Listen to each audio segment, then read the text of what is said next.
Hello, everybody. Welcome to Talk About Houses. I'm Todd. I'm Juana. Okay, today's going to be a very fun video. We're going to talk about everything you want to know about home flipping from the numbers perspective. So we have all this great data about flipping homes, and we're going to go through these. And what we're going to do is we're going to play a game. Before we say the numbers, we're going to have a pause, and you guys can all guess out there. And if you want, you can even put your guess in the comments, and then we'll see how you did at the end. But we're going to tell you right afterwards. So okay. And if you're new to the channel, please say hi and let us know that you're there, and let us know where you're watching from, because we are interested in knowing where you're from. And before you forget, please subscribe, hit the notification bell, like the video, and share the video. Let's go. Okay, so we got all this data from Adam. Adam is a leading curator of real estate data nationwide. Okay. It's not Adam, it's Atom, A-T-O-M. A-T-T-O-M. I'm sorry, A-T-T-O-M. Yeah, and what they do is they aggregate all this data and then they provide information based on it. So what they did is in their data, they found all the properties that they expected to be flips, right? Mm-hmm. And some maybe were and maybe they missed some, but they grabbed some really interesting numbers out of here. Okay, so the first number we're going to do now, this number is based on 2022 numbers. 2022, to some extent, is very similar to, even though it was a hot year, it still was very similar to a normal year, mm-hmm. Okay, for house flippers. Okay, so the first number is, what percentage of all homes nationwide do you think were flipped? Like, how many, as a percent? So I'll give you a second. So channel the number. Channel the number, and then, so if you had to guess, what number would you come up with? Nationwide? Nationwide. 6%. Oh, that's pretty close. Okay, so it was actually 7.5. Nice. The normal range is anywhere from the high 5s to 8. Okay. So it was on the high side. 7.5 was on the high side. Mm-hmm. Okay, so that's quite a few. That's actually a little higher than normal. Okay, now the next magic number are the gross profit. Mm. Now, gross profit, how much, you can think of the number, but explain the difference between gross profit and net profit. Gross profit. So if you bought the house for $400,000 and you sold it for $500,000, gross profit is $100,000. Okay, that's what this number is. We're not talking about all the costs. So when you watch HGTV and on a lot of these, they'll only ever give you three numbers to make it easy: what they paid for it, the repairs, and then what it's worth. But they never talk about the sales cost, all the title and escrow and realtor's fees and all that stuff in there. Okay. So hopefully you put something in the comments here. The normal range is from maybe the low 50s to 80,000. Mm-hmm. That's normal range. It was 62,000. Okay. 62,000. Now, remember that you're probably going, whoa, how can you make 62,000 on a flip? This number includes New York City and Washington, D.C., where maybe they made a few 100,000 mm-hmm. in a flip or more. And yeah, if you're in Harrisburg, Pennsylvania, flipping, we just had a referral cloud person. I think the sale was 30,000, 40,000. Remember, wow. It was a super small amount. Yeah. Okay, and somewhere in rural Pennsylvania, they bought a $30,000 or $40,000 house. So you can't make 62,000 on a flip, right? Well, so remember, like you said, this is looking all the way across the country. It's not one specific house. Okay. All right. The next number. What do you think the median price was after the flip? Meaning, this is the median. So half the homes flipped were above this, half were below it. I'll give you a hint. The median of all homes sold in the U.S. was about 400,000. It started the year in the 3-somethings. At the peak, it was 416. Mm-hmm. So I'll let you get the first shot. Now I have the data. Wanda doesn't have all the data, so okay. She's kind of on the spot here. I'm going to guess at 368. 368. It was 310. Yeah, pretty low. So what that tells us, so let's kind of stop for a minute. Okay. So what that tells us is that that there are a lot of homes that are being flipped on the low end, that the flips are not happening in the middle or on the high end, but they're happening on the low end. Yes, that's absolutely right. They're happening on the low end. And remember that a lot of these flips are being purchased by somebody because they're taking them and putting them in a condition to make them financeable. So why can you finance a house that's been flipped, but not a house? Well, like, why can't the person just get the financing, buy it themselves and fix it up themselves and then keep all that money? Because they don't have it. They don't have it. They don't have the money. So remember, on the low end, people are cash poor. Okay. Okay, so which is why they're using FHA financing.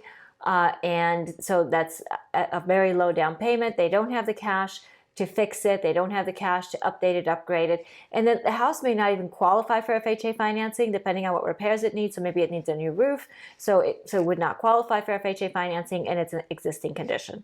So I'll give you an example. You can buy a house where the payment would be $1,200, and then you have to put $50,000 into it to get it fixed up really nice. Or you can buy a house where the payment's $1,700 and it's already fixed up. So you're like, well, okay, I pay $500 a month more, but I don't have $50,000. So I'll let somebody else do that. Right. And then they put that extra profit in their pocket. Yes. Okay. Which is what I've said before on videos, that flippers serve an important role because they are helping people get into homes that are in better condition because they do have the money to do things like put on a new roof. Okay. So if they were purchased at 310, if they were sold at 310, that means they were purchased at 248. That's where that $62,000 comes in. Now, really quick, Juana, there's two types of flips. So, because all homes do not need massive repairs. No. So let's talk about the two types of flips, and then the specifics of them. So what's one type of flip? So one type of flip is the kind of like arbitrage kind of flip, where somebody needs to sell a house and they don't want to do anything to it. Maybe it doesn't need much at all. And an investor comes in, buys it, maybe just puts a little lipstick on it, as we call it. Yeah, the workers come in on a weekend and paint it or something. Right. Clean it up. They send a cleaning crew in. Right. Like super, super low end. Right. They just spruce it up a bit, put it back on the market and sell it. And that's one kind. And then the other kind is the fix and flip, right, where they're doing renovation. But even within that there's like two sets.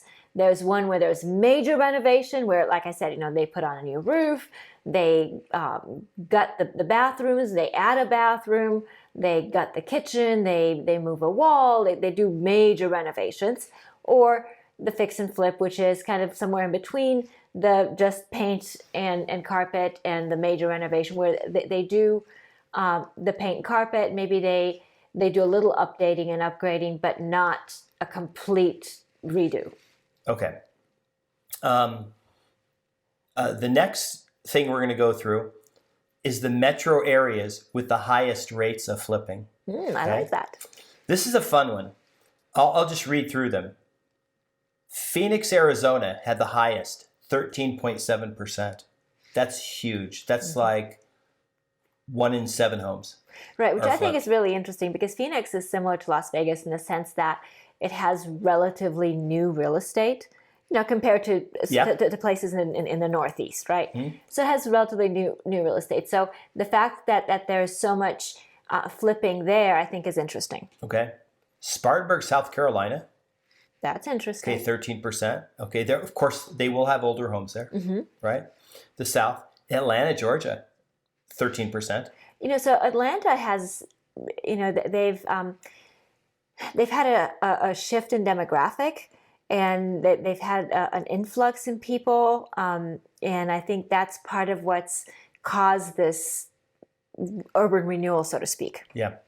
The next one, Winston-Salem, North Carolina, 12.7%. Interesting. So I wonder if there's maybe a new employer coming to Winston-Salem or something like that's making investors say, hey, this is a good place to invest and to do fix and flips. Yeah. So if you're in that area, let us know what's going on in that market, because we'd like to know what has encouraged investors to do that in your market. And then Gainesville, Georgia. This is not Gainesville, Florida, where the University of Florida is. This is Gainesville, Georgia, 12.6%.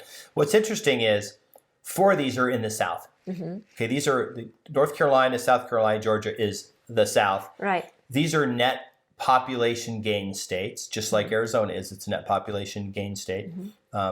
I don't have the numbers for Nevada or Vegas. I'm sure it was higher than average. We have a lot. You just got a flip offer on one of your properties, didn't you?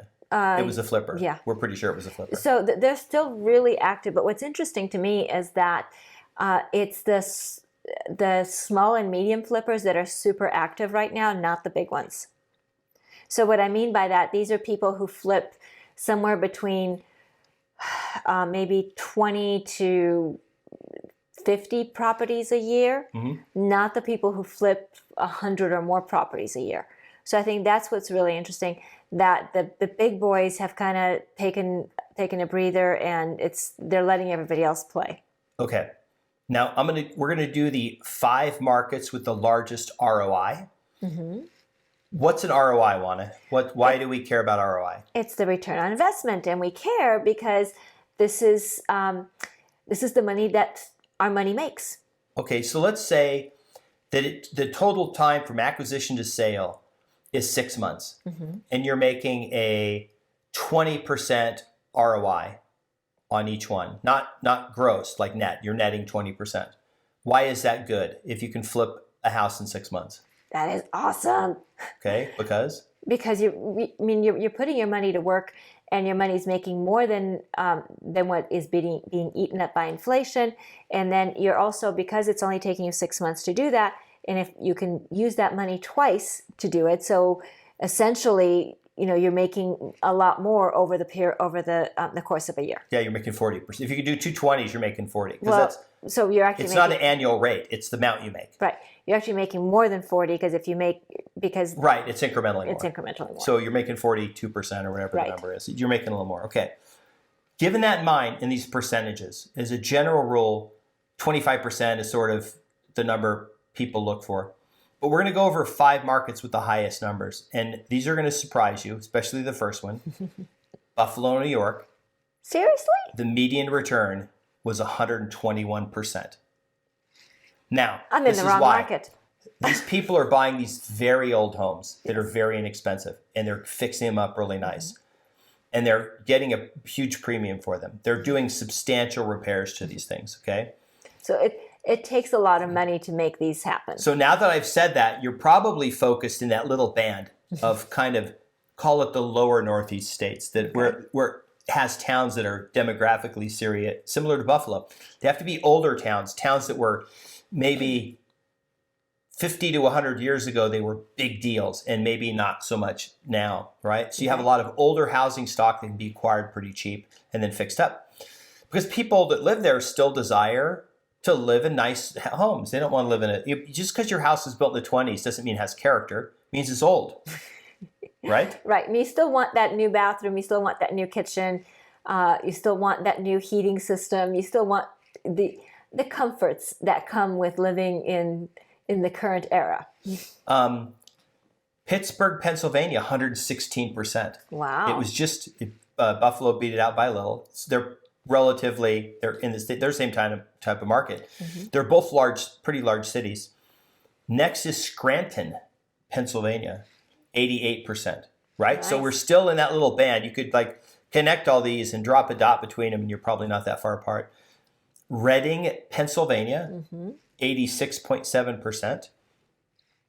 Salisbury, Maryland. Salisbury's on the eastern shore of Maryland, 81%. Those are eye-opening numbers, aren't they? They are eye-opening numbers, and I'm sitting here going... Have you ever made 81% on a flip? No, I have not. Isn't that crazy? Yeah. The only way to make 81% is you just have to buy a house at the trustee sale, and people don't realize what you're buying, and they just skip, and you somehow get it super cheap. Yeah, so I think I am in awe and have the utmost respect and appreciation for what these people have accomplished, because it is very hard to do. And I assume that a lot of money and a lot of time went into renovating these properties, because to get that kind of return on investment, you have to do a lot. Right. Yeah, you have to do a lot of work. For those of you who love the HGTV, they make their money on showing you the before and after. So most people who do this professionally would not be on HGTV because it's not that sexy. They're not trying to put in they're not like going to the design center and looking, should we put the cherry cabinets or should we put this? Like, which do you think would look better, right? They don't do any of that. That's for show. They just go, I got 15 grand to spend. Let's maximize what we can do. We're going to put this thing right on the market. It's got to be done in 2 weeks. Let's get paint, carpet. Let's change out some other things. Let's change the lighting in the bathrooms and stuff. Put a new sink or whatever, right? They're just going to get the stuff done. Right. And, I got a deal on basically five kitchens worth of cabinets. Those are the cabinets that are going in. Yeah, I've got them in a warehouse. We're just going to use those cabinets. Yeah. Yeah, it's much more... when you watch HGTV, they make it look very personalized, like you would be doing it for yourself. And it's the flippers don't care. They literally... Matter of fact, we've seen it. We've walked into houses, and then we walk into another house, and we're like, it's the same guy. Right. Like the cabinets are the same, the flooring is the same, the paint exact agreeable gray and bright white, everything's the same. Right. I mean, to the point where they'll get a deal on so many sinks, on so many fixtures, and they're all the same. The exact farm sink. Exactly, because like I said, they got a deal. And they're putting that in all the flips. And they do have economies of scale. And I've talked about this before, that flippers are able to put together a decent product, particularly when they're redoing a house like that and they're putting in all new cabinets and all new fixtures and that sort of thing. They're able to do it less expensively than you or I could because they're buying, for 10, 20 houses worth. And they've got a crew, and they're just basically a machine. They're just going house to house and getting it done. Okay, now we're going to do the 5 markets where they made the highest gross profit. Now, this is not net. This, all they're looking at is what they bought it for and what they sold it for, okay? A couple of these, 3 of them will probably be okay, for sure. I get those. But one of these is going to surprise you, okay? So the highest gross profit. It didn't break 200. The number they put was $198,983. So they literally missed a typical gross profit. It was one we've already mentioned, Salisbury, Maryland. Okay. I have no idea. I did go to college in the state of Maryland at the Naval Academy, but I didn't ever go to Salisbury. I don't know what's there, but it just seems bizarre that would have a higher gross profit than flipping a house in downtown San Francisco. Okay, so if you are familiar with that area, please leave us comments and tell us something about that area, either something just general about it or something specific, or maybe even better, why you think that this particular market yields those kind of returns. The next one was San Jose, California. 160,000. That makes sense, right? Yeah. Because it's they're higher end homes. So you're not taking a $300,000 house and selling it for 460. You're taking a $1 million house and selling it for 1.16. These are higher end. Right. So they have smaller percent gains on them. New York 145. That would make sense, right? This is New York City. Washington D.C. 140. Then Baltimore, Maryland 135. Now, Baltimore, you're probably going, Baltimore, that's kind of why wouldn't Chicago or Nashville or, one of these other cities where, Boise, where there's more demand. But remember, Baltimore is an old city. The Star Spangled Banner was written there. He was standing on the harbor watching a war and basically writing a song. So we're talking hundreds of years. Baltimore has been a city for hundreds of years. Well, it started out as a poem, but okay. It started out as a poem. It wrote a poem. But what's interesting is that there are very old homes there. And then remember, there were a lot of homes built in the 1800s and the 20s, and these things need substantially updated. And then they have a lot of the city homes that I remember that I met a guy a long time ago who was paying $10,000 a piece for those attached, they call them row homes, but they're attached townhomes. They're 2 stories and they're just lined up. There's no space, there's no alleys between them. They're just physically attached. He said they would buy them for 10 grand. They would put about 5,000 into them and they would sell them for 25. And 25,000. And they were just they were just making $10,000 every time they did it. But they were making the money, but this was in the mid 90s. but they could make that money because of the acquisition was so low. Mm-hmm. And then they could buy a lot of them. Mm-hmm. And I did a thing. The internet was pretty new back then, but I was able to go on the internet and look, and there were over 5,000 houses listed in Baltimore under 50,000. Wow. In the MLS in the 90s. So there were a ton of these houses that you could buy, and they all looked the same. They were really old. Matter of fact, they had some parts of town, there weren't even people living there. Mm-hmm. Okay, so there's definitely an opportunity there. Right. So I mean, there are a lot of homes. There were a lot of neighborhoods and a lot of homes like that in the Northeast in the 90s. I remember this. It was the same thing in Philadelphia. It was the same thing in a lot of cities. Yeah, and it tends to be certain parts of town, right? It does, and in some cases there were just entire neighborhoods that were completely vacant, and these homes were just abandoned. And depending on what was going on in those neighborhoods, the cities would come in and level those houses in order to, not have them catch fire because of, people doing nefarious things in them, right. In order to mitigate crime, all kinds of things. So what would happen is the city would come in and they would completely shave to the ground an entire square block and send the property owners the bill for the removal of the for the demolition, demo, which could be quite a bit. Yeah. So and sometimes you're right. So sometimes it was more than what the house was worth, because to your point, you could get these houses for very little. Yeah. So then, if the bill wasn't paid, then the city would foreclose, and then on the lot. Right, would foreclose on the lot, yeah. and then you would end up with these big areas that would then be sold to investors. And then, of course, now a lot of those areas have been redeveloped and they're trendy and that sort of thing. So it's kind of interesting. Okay, so here's my story about that from a listing I got. It was a bank-owned listing. Mm-hmm. The house. So I got the listing. I looked at really quick at the thing and said, "Oh my gosh, this is like, it was in a really, really not good part of Vegas." I knew it was an old house, and it was just in a really terrible area. And I thought, okay, this thing's going to be worth like 20 grand, maybe 25,000. So I drove out to the house, and the house was literally like part of the roof had caved in. Mm-hmm. And it was like brick on the outside. It was a brick house. Like it'd probably been built in the 30s or 40s. It was like, oh my gosh, this is so bad.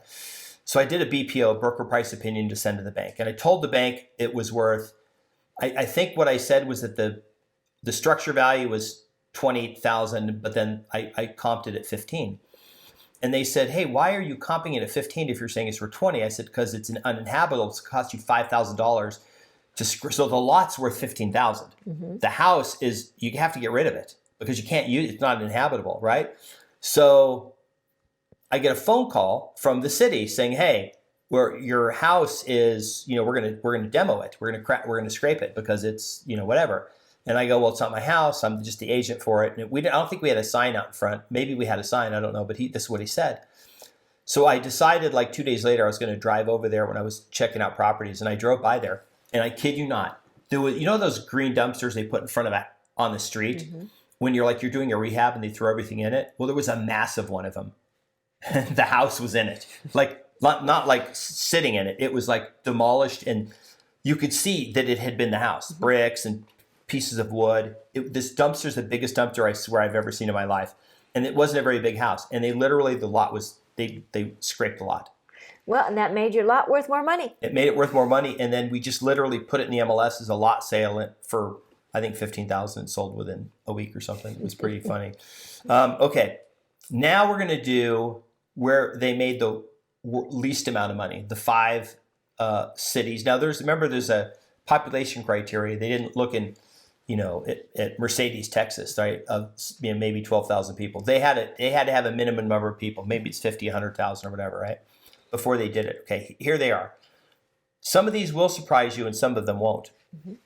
The worst, Honolulu. Wow. That's Hawaii, mm-hmm. if you don't know where Honolulu is.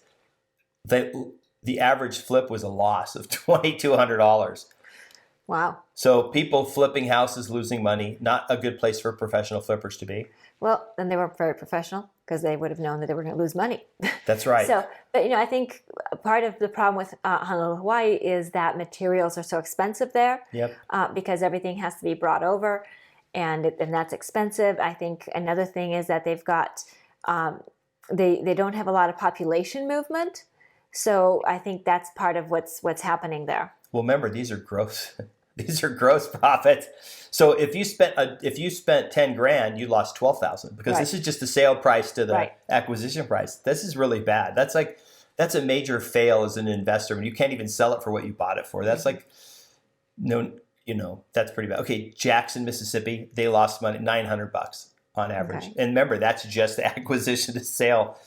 If you're in those markets, tell us what you think. Boise, Idaho, they made a $600 profit. So, and that's kind of surprising to me because Boise has seen a lot of growth. A lot of growth. And so that's really surprising to me what would cause that. If you're in Boise and you know something about this, please let us know in the comments. We'd be curious to know the reason that investors didn't do well with flips there, considering that has been a growth market. Longview, Texas, $7,800 profit. So they made some money, but not a ton. Mm-hmm. Longview is heavily tied to oil industry, but it has a high population. Yeah, so again, very interesting. If you are in that market or you know something about it, please leave us a comment. We'd like to know. Ogden, Utah. Again, very surprising. Okay, $8,000 profit. Ogden was a super hot market. Yeah. Ogden was one of those markets where it was like one of the top 10 for price appreciations. Mm-hmm. But flippers, they weren't able to thrive there for some reason. These are these numbers come from Adam, so Atom. I don't know. Maybe it's because they were afraid to make money because they're in IRSville. IRS. Oh yeah, the IRS is right there in Ogden. The IRS probably showed up at closing and went, okay, just hand over the money, right? How much did you make? Hand it over. Okay, this is the next one you're going to all guess. Now, I'm going to let Juana guess too. But This is the average time from purchase to resale. This is the average time that they took on average. So, Juana, what do you think the average time is? 132 days. That's pretty close. Oh, I'm getting closer. It's 163. But to them out there, has it ever taken you 163 days to flip a house? I would flip my lid if it took me 163 days. What do you think the longest flip you've done a lot of flips or helped or investor doing flips? Mm-hmm. What do you think the longest one has ever been from purchase to close on the other end? Maybe. Did you have a 90? Did one take 3 months? That's what I'm trying to think if anybody took 90 days. I mean, I would say most of them took anywhere between 45 and 75 days. Okay, because you got the house, you immediately went in there, either you just arbitrage flipped it because it was a cheap purchase, or you got a crew in there really quick, got it fixed up. Yeah, I mean, I don't think any house we've had from closing until the day it went on the market, I don't think anybody took longer than 3 weeks. Right. Because we're serious about this. I mean, look, when we do flips, before we ever close on the house, we know exactly what we're going to do. We know when we're closing on the house. Everybody's ready to go.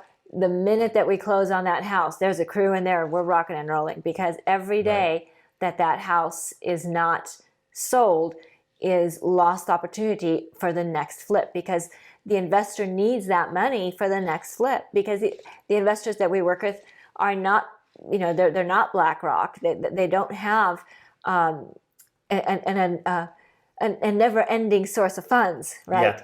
They need those funds in order to be able to move on to the next flip. So investors that we've worked with tend to do about 4 flips a year with the same money. So 4 or 5 flips a year with the same money. That's the goal. That's the goal. It's hard to do, but if you do it, you're killing it, right? Right. A high number normally is about 170, 180, and a low number is probably 140. So it's kind of in the normal range. Mm-hmm. Now, remember this is where those arbitrage flips and fix and flips can be substantially different because you've seen the HGTV where it said it's taken us 8 months to get this house fixed up, right?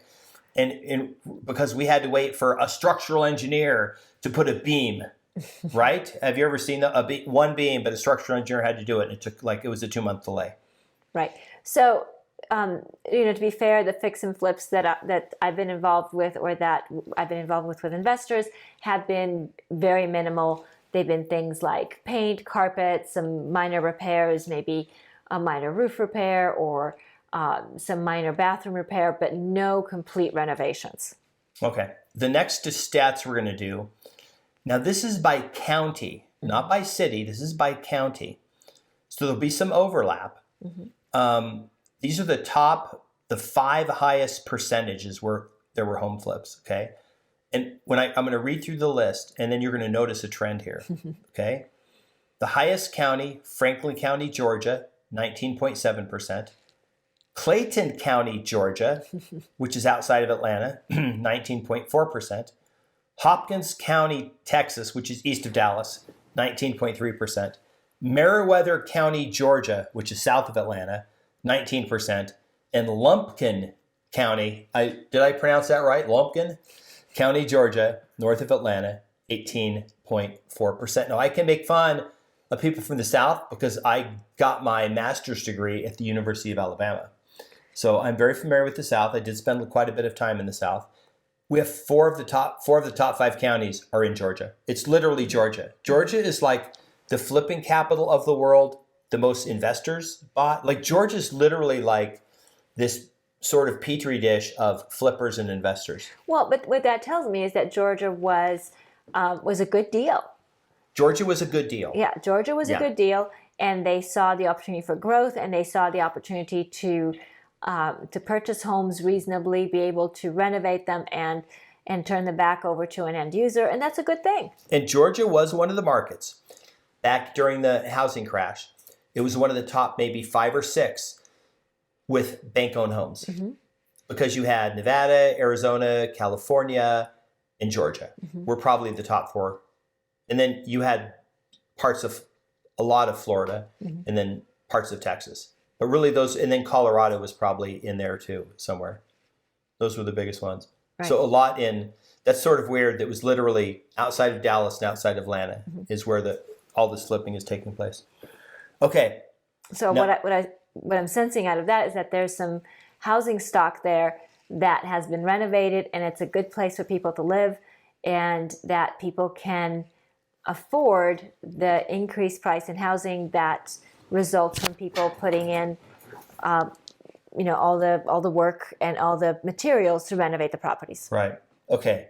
Now this is another one to put in the comments. This might surprise some of you. This surprised us a little bit. We talked about it and we looked into this, and we think we know why the numbers are the way they are because we have experience with this. So this is the percentage of people that paid cash of these flippers.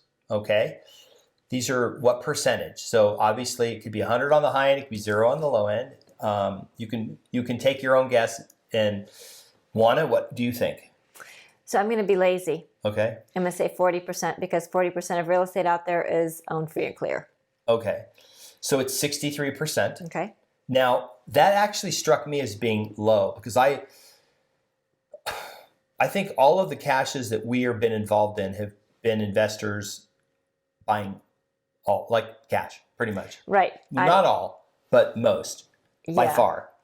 Well, certainly on the flips, they've been cash primarily. Right. But this is saying nationally it's only 63%, which is a little less than 2/3. Over a third were financed. But it's possible that this financing number is misleading. Why would that be? Like, did they go out and apply for a loan from a mortgage broker and say, I want to flip this house, so I need to get a loan and I need 4 weeks to close, blah, blah, blah?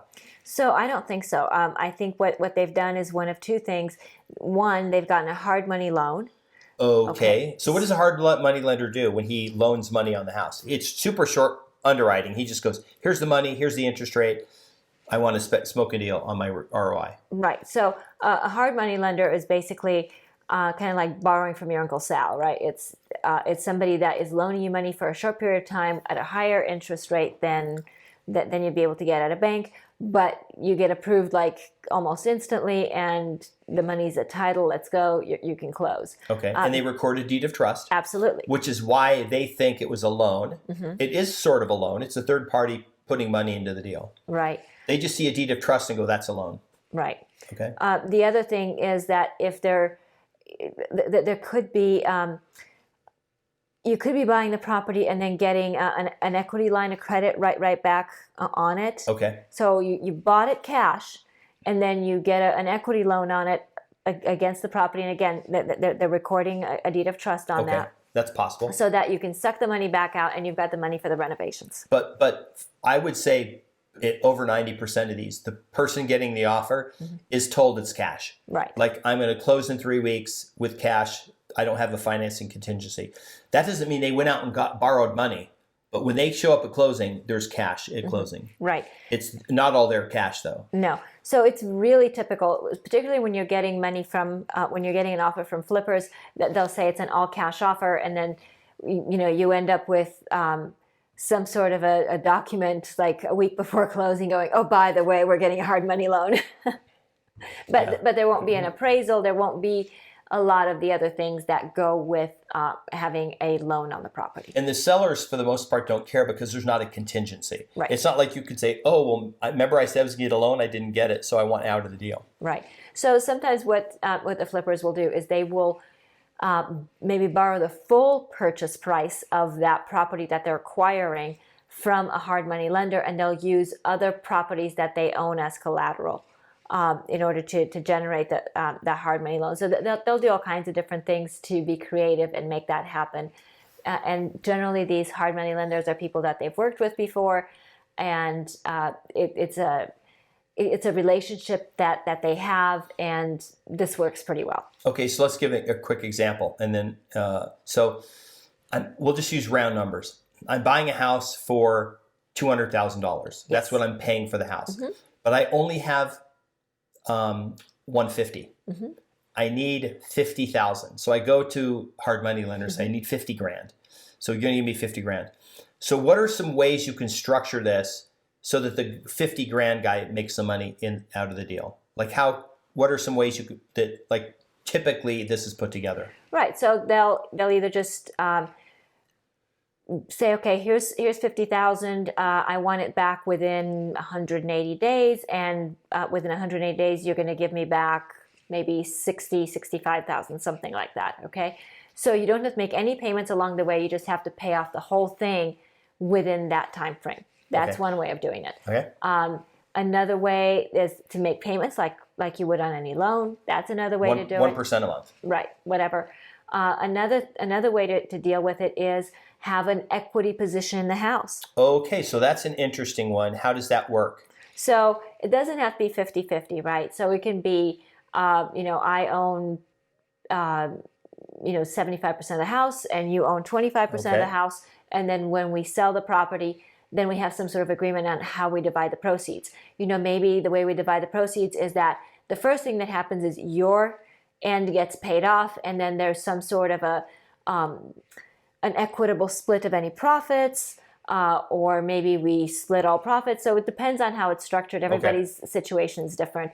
The other thing that can happen is you can have two parties. Again, they don't have to be equal in contribution, and say, okay, well, you've got 150, I've got the 50. Not only that, but I'm going to do all the work on the property, and we're still going to split everything 50-50 on the end, or whatever.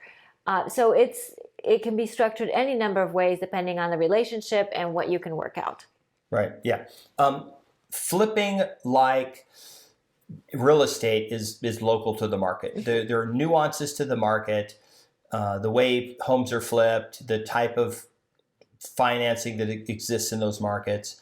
Whether there's these arbitrage flips where people are just going to trustee sales or the courthouse or whatever, buying perfectly good house, or people are trolling for, we buy ugly houses. Those are all flippers. Right. They're not buying long term. They're buying to flip. So, you said a very important thing that there are a lot of nuances to flipping. And I think this kind of circles back to what I said at the beginning of the video, that what I'm seeing are the small flippers, the flippers that have a lot of local knowledge. And because it is a much tighter market. So it's the people with the market knowledge, the people who have boots on the ground that are still here and still doing it and making money at it, as opposed to the bigger ones that have employees. iBuyers? Did you say iBuyers? I did not say iBuyers, but yes, iBuyers, but not just iBuyers. You know, just bigger flippers too that have employees that do not have that close of a relationship to the market to be able to understand the nuances, as you put it, of that particular market, because it is a much tighter market. Certainly here in Las Vegas it is. 5 or so years ago, when a major iBuyer entered the Las Vegas market, I was quoted in a national news article because they reached out to me, asked wanted to know what my thoughts were. And I literally said that this will only work, the way they were doing their business model would cease to work in a declining market. That their model only would work in an appreciating market. And I actually super predicted it because it was even worse than I thought.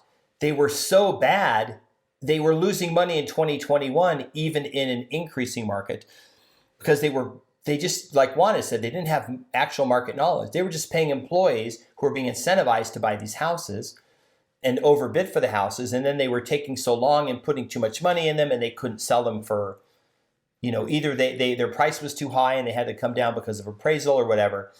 And it ended up being a big mess. And it's interesting because these companies, and I don't feel, I have no ill regret for the people who work there or whatever, but they raised a ton of Silicon Valley venture capital and they just basically lost it. Right. Like they just, I don't know what they were thinking, like they would take over real estate, but they never were more than 1%. Mm-hmm. I mean, hedge funds were buying 17, 18 times as many houses as iBuyers and holding them. And they've been doing great. Right. And they couldn't make money flipping in an appreciating market. Right. So, to make it very clear, it's not that iBuyers aren't here. I mean, I still saw an offer from an iBuyer a couple days ago. Okay. So it's not that they're not here. Was it a low ball? The client took the offer. I'll just leave it at that. Okay. Okay. So, so I still see them. It's not that I don't see them, but they're not in the numbers that I saw them before, and I see more of the smaller investors than I do the iBuyers. All right. Last thing, and then we'll wrap up the video. What do you think the outlook, with uncertainty in the market and most likely declining prices nationally, and some markets will go up, most markets will probably go down. How does that affect flippers? So look, flippers need appreciating markets, right? I mean, to make it easy. To make it easy. They have to work much harder in markets that are not appreciating. It's a lot harder for them to make money because at the end of the day, it's difficult to buy properties low enough to be able to improve them and then make money in a depreciating market. Right. So that's it. So if you guys have market knowledge of the areas that we talked about, please leave us comments because we want to know what you think and we want to know what's going on there. You have market knowledge. If you have something interesting to say about real estate in general, please leave us a comment too. We'd love to hear from you. Please be nice to each other in the comments. Please enjoy the spirit of the season of brotherly love and all that. So be nice, okay? Yeah. Please leave us comments. Subscribe, hit the notification bell, share the video, and we'll see you on the next video. Bye. Bye.